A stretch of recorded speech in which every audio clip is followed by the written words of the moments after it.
Bora lá, galera, bora acompanhar mais o debate aqui do jogo Flamengo e Botafogo, né? Botafogo e Flamengo, a partida terminou, Flamengo vencendo por 1-0, gol relâmpago de Matheus França, né? Um jogo aí bem pegado, né? O time do Flamengo com o time reserva, né? O Flamengo terminou o finalzinho do jogo com 6 jogadores do Sub-20, né? Os jogadores colocando muita raça nessa partida, né? A raça que os jogadores titulares do Flamengo têm que ter nessa próxima terça-feira no jogo da Recopa Sul-Americana, galera. E o time do Botafogo teve 3 jogadores expulsos, galera. É isso aí, Botafogo que vinha tentando brigar aí pela liderança junto com o Flamengo, acabou perdendo para o time reserva do Flamengo. Eu separei um corte aqui, galera, do programa Sport Center falando tudo sobre esse jogo aí do Flamengo e Botafogo. Eu vou deixar o link na descrição, Cresce Direitos Autorais e ESPN do Grupo Disney. Flamengo, disputado em Brasília, no Mané Garrincha. O Flamengo com o time de garotos, com seu time reserva, e fez 1-0 exatamente com o garoto. E os primeiros 30 segundos de jogo, gol do Matheus Gonçalves. E a gente já tem aí uma tela. Os números de Botafogo 0, Flamengo 1 pelo Campeonato Carioca. O Botafogo ficou mais com a bola, 57% a 43%. 11 chutes do Fogão, 8 do Flamengo.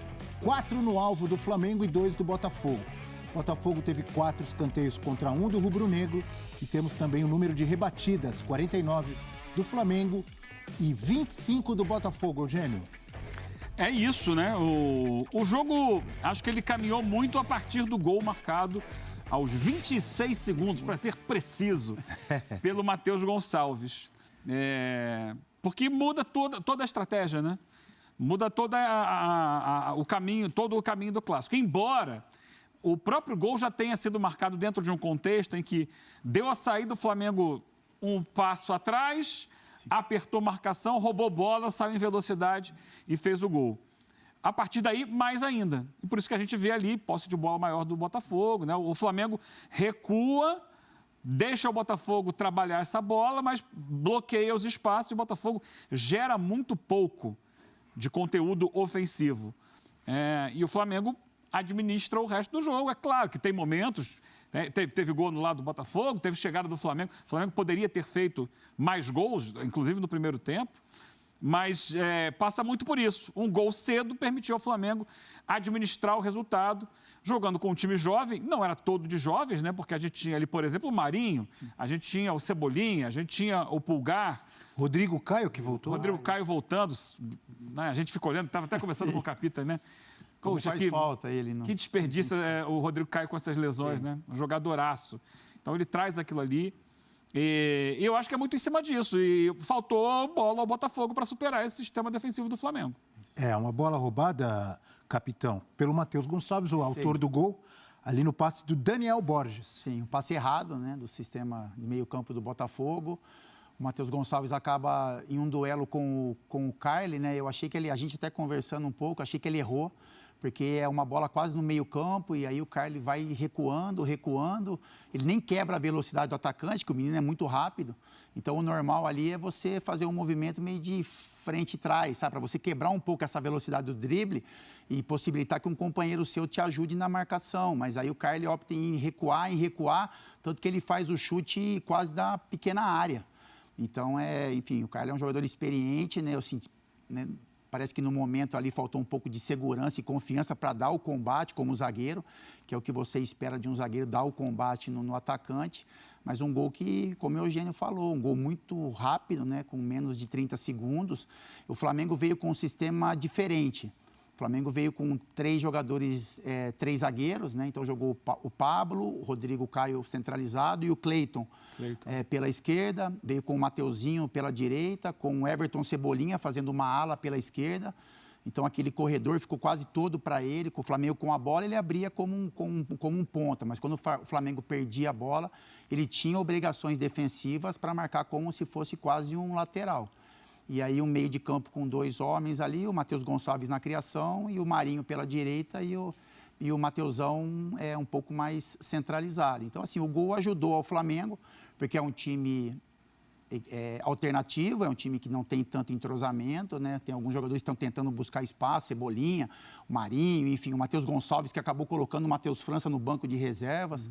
Então, é uma opção também da comissão técnica do Flamengo, e o menino está conseguindo chamar a atenção, está conseguindo ser importante nos jogos que acaba figurando ali e dentro de campo. Então, é uma vitória importante para o Flamengo. O Flamengo continua vencendo, essa molecada é o Flamengo dos Mateus, né? Porque Haja Mateus, Haja Mateus, é a geração, né?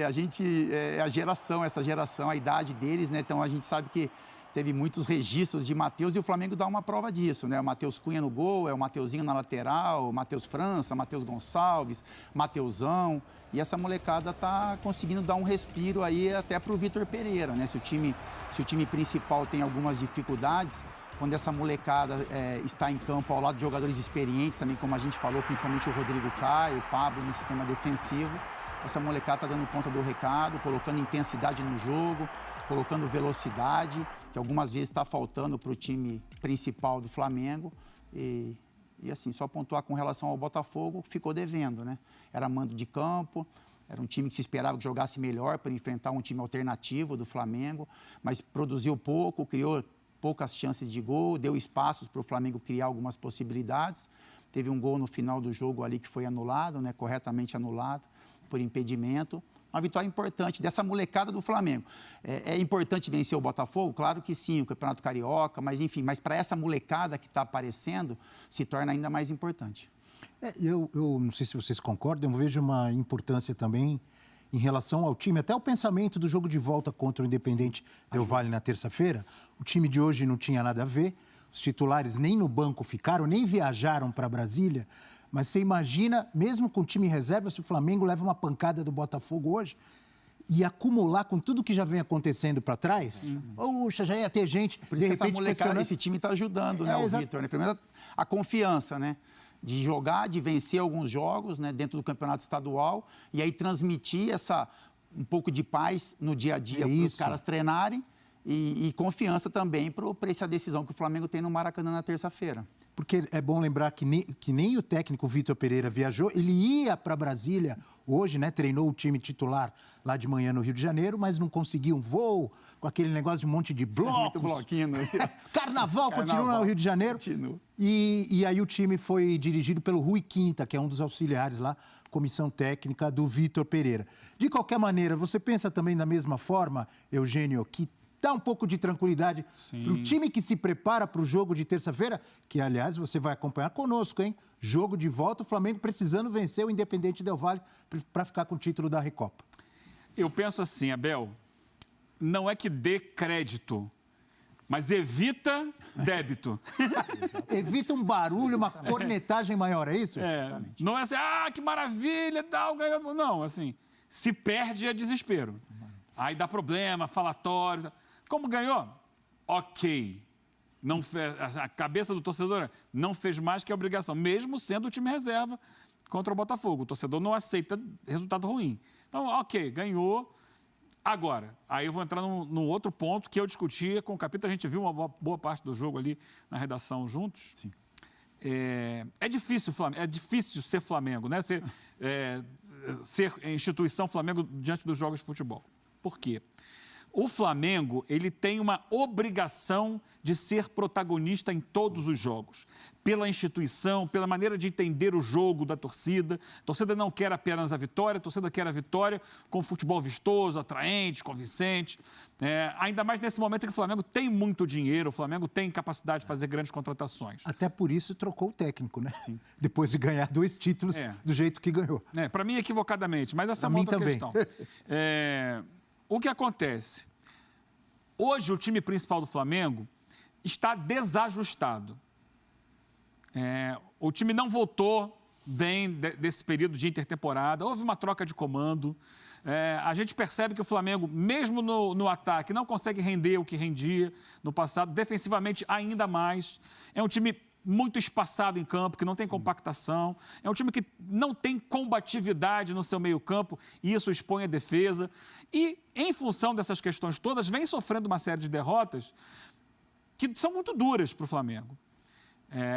Tem uma música do Paulinho da Viola, grande Paulinho da Viola, que diz o seguinte: faça como o velho marinheiro que durante o nevoeiro leva o barco devagar. O Flamengo está no nevoeiro. Se não ganha o título da Recopa Sul-Americana, terça-feira, com transmissão aqui da ESPN do Star Plus, vai virar um inferno aquilo ali. Então, leva o barco devagar. Marinheiro, minha cabeça, monta um time com um pouco mais de combatividade no meio-campo, a semelhança do que foi hoje. Não estou dizendo colocar 3 zagueiros, não. Mas coloca jogadores mais jovens, com melhor condição física, para que quando o Flamengo não tenha a bola, ele consiga combater o time adversário. Em que setor? Meio campo. Exatamente. No meio campo. Ah, mas isso vai fazer com que um jogador de frente saia. Em nome da conquista, em nome de um time mais... O Flamengo hoje não é competitivo. E isso pode se transformar num problema jogando em casa diante da sua torcida contra um adversário que é franco atirador. Não se deixa levar por pressão. A gente está cansado de ver o Independente Del Valle aí ganhar jogos fora de casa de times grandes, de times tradicionais, campanhas fantásticas. Ele não está nem aí. Ele vai jogar o futebol dele, que é organizadinho, que é certinho e que não vai se preocupar com os problemas do Flamengo. Já ganhou a primeira partida, ou seja, vem no mínimo para arrumar um empate. Cabe ao Flamengo buscar isso. Mas o Flamengo hoje tem organização para jogar um futebol de sonhos num estalo de dedos? Quando foi a última vez que a gente viu o Flamengo jogar esse futebol de sonhos? Foi no ano passado. Foi, sei lá, outubro do ano passado? Por aí. De lá para cá, o final do ano já foi, para mim, em função de desgaste físico, acima de tudo, foi num ritmo um pouco inferior. E o início desse ano não deu certo até agora. O Flamengo é um time de 2023 que até agora não deu certo. Por que imaginar que no estalo de dedos vai dar certo na terça-feira? Então, para ser mais específico, tentando entender o seu raciocínio e o que você imagina de mudança, você manteria Thiago Maia, Vidal e tiraria Everton Ribeiro ou Arrascaeta? Não sei se Vidal é a melhor opção, sinceramente falando. Não, mesmo com a atuação dele lá em Quito? Não achei uma boa atuação. Eu acho que o Flamengo precisa fechar as laterais do campo, no meio, precisa ter uma linha de 4 no meio de campo. Claro que, eventualmente, esses homens de lado podem subir, óbvio, de posse de bola, com todo mundo saindo em bloco, ok. Mas o que a gente viu era um time que havia um buraco entre defesa e ataque. Havia um buraco. Aliás, tem acontecido isso. Podia ter sofrido mais gols do Independente Del Valle. Esse Flamengo, que é o time principal, que tem muita qualidade, que é um multivencedor, esses caras, né, entregaram muito ao Flamengo. E é lógico que o torcedor espera que continue entregando, mas se a gente olhar para o Flamengo principal e o de hoje, por exemplo, hoje você perde um pouco de qualidade, né? Então, é lógico, o Arrascaeta, Pedro, Gabigol, o Vidal, eles têm mais qualidade do que os meninos que estavam jogando. Só que o Flamengo ganha muito em intensidade, né? Então, assim, são jogadores jovens que pressionam a marcação dos zagueiros, que mesmo quando pressionam e não dá certo, eles têm força para recompor com velocidade. O Flamengo hoje jogou num sistema de 3 zagueiros, então é um sistema mais sólido.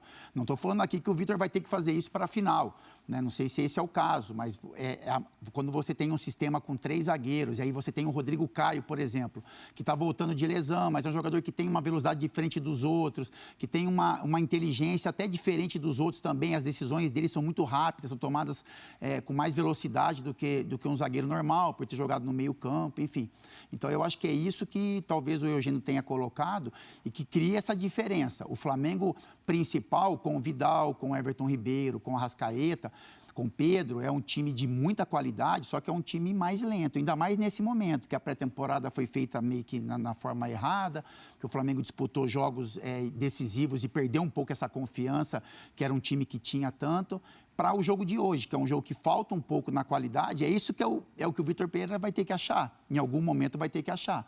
Não perder a qualidade do Flamengo, né? Eu concordo plenamente com o Eugênio. O Flamengo, independente de quem joga, é o time que tem que propor jogo, que tem que buscar a vitória, que o torcedor olha e fala, bom, independente de quem está jogando time A, B ou C, o Flamengo tem que vencer, mas o Vitor ele foi contratado para isso. Ele foi contratado para fazer o Flamengo manter o mesmo padrão que tinha com o Dorival, só que a intensidade até maior, porque é isso que cobraram o Dorival. O Dorival, o time do Flamengo, em um momento, perdeu a intensidade, perdeu a força de marcação, de jogar o adversário para trás. Se reclamava um pouco disso, ou muito disso, com o Renato.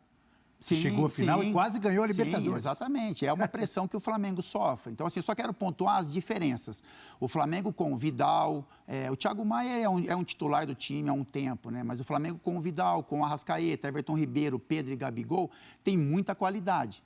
Mas perde um pouco no momento na questão de intensidade, marcação sob pressão, recomposição rápida para que os setores não fiquem tão expostos. E isso a gente vê no jogo com os meninos, por exemplo, só que você não tem a mesma qualidade. Mas a intensidade, a recomposição, o jogador que toma o drible e mesmo assim continua no combate, coisa que o João Gomes era.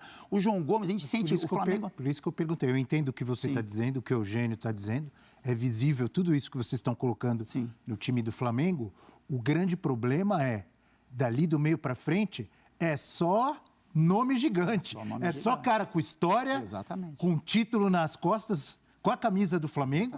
E qualquer um que é sacado é um barulho enorme. Inclusive, no Mundial, o Vitor Pereira, ele tirou o Arrascaeta no intervalo, tirou o Everton Ribeiro no meio, no início do segundo tempo, e foi um barulho enorme. Por isso que o técnico, seja ele quem for, e no momento, esse foi escolhido para chegar e melhorar, continuar ganhando, mas fazer o time jogar mais, ele tem que ter personalidade, coragem, não é isso? Sim. Para chegar e falar assim, eu vou colocar um garoto aqui e vou tirar o fulano, pontuais, vou tirar o Arrascaeta, vou tirar... Quando você tira, Abel, por exemplo, quando você tira o Arrascaeta e o Everton Ribeiro do time, você perde muito na criação. Eu acho que o equilíbrio que ele vai ter que achar é manter um em campo, ou os dois em campo, contanto que você tenha algum jogador com um pouco mais de virilidade ali, com um pouco mais de intensidade. Coisa que o João Gomes tinha muito. O João Gomes, por que o Flamengo sente falta do João Gomes? Porque ele era um jogador tecnicamente superior do que os outros volantes? Não. Porque ele era um jogador de marcação exuberante, que roubava bolas no primeiro combate? Não.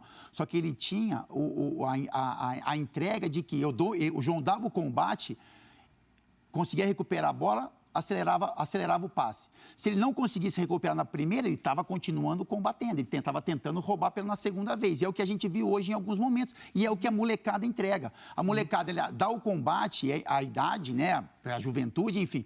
Então é um Flamengo de hoje que combate, que toma o drible de um jogador de mais qualidade, mas que tem força para retomar e tentar a roubada no segundo lance.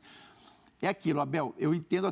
Galera, é isso aí, né? Eu concordo plenamente com o que o Fábio Luciano tá falando, né? O time do Flamengo com a garotada que corre o tempo todo, né? O Flamengo ganha muito mais nesse meio de campo, perde um pouco de qualidade, é óbvio, né? Porque Everton Ribeiro e Arrascaeta são jogadores de qualidade, mas são jogadores que estão muito mal fisicamente e não tem nenhum tipo de combate no meio de campo, né? E o time do Botafogo, né? Muito mal nesse jogo, a equipe muito nervosa. Eu acho que não haveria tanto motivo para tanto cartão vermelho, né? A equipe do Botafogo totalmente descontrolada.